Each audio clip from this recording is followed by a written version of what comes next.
This is the list of the norms that you have to follow, just to give you an idea of how detailed it all is. You see, I mean, you can see it's hundreds of norms that you have to follow. Each one of these plots a step in the process, so it's a complex business. And if one of those norms isn't followed, it can hurt the whole process. The first thing that happens in Rome when they open everything up is they're going to check to make sure that you followed every one of those.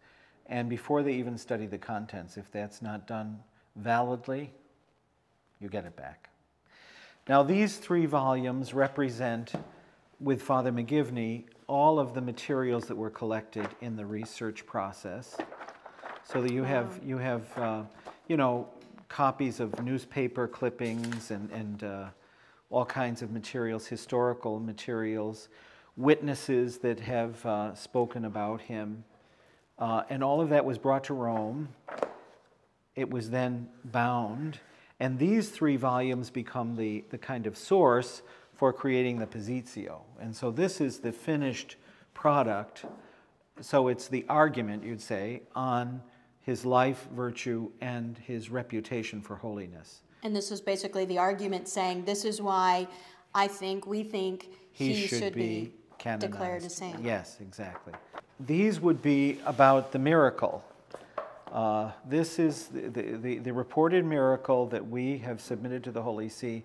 This is the copy of the collection of everything that we've had to gather. And you can see these are hospital notes, doctor's letters, graphs, electrocardiograms, doctor's notes, and of course, trying to translate these into English and then into Italian. That's a feat.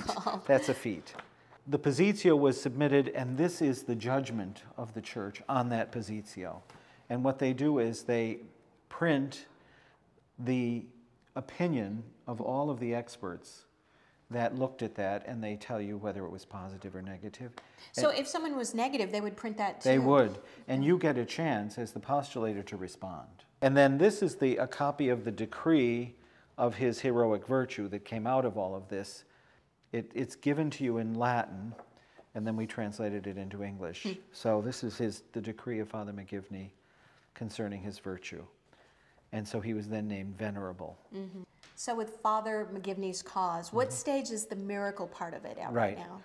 Well, these 2 volumes represent the work that was submitted to the congregation, but there's actually a 3rd volume, because what emerged was when the medical experts in the Church examined all of the documentation, they had certain questions, and so we had to do what is called a supplemental study and bring in medical experts here again, and we compiled a lot of information. It was sent back to the Holy See, and as far as we know, it was positively received, but we're actually waiting now for the judgment of the Church about this reported miracle. If this reported miracle is accepted, then we can, the Holy Father can go forward to a beatification, which would be fantastic, you know. So it could happen any time? Anytime. It could happen today, tomorrow. Yeah. So we're just waiting.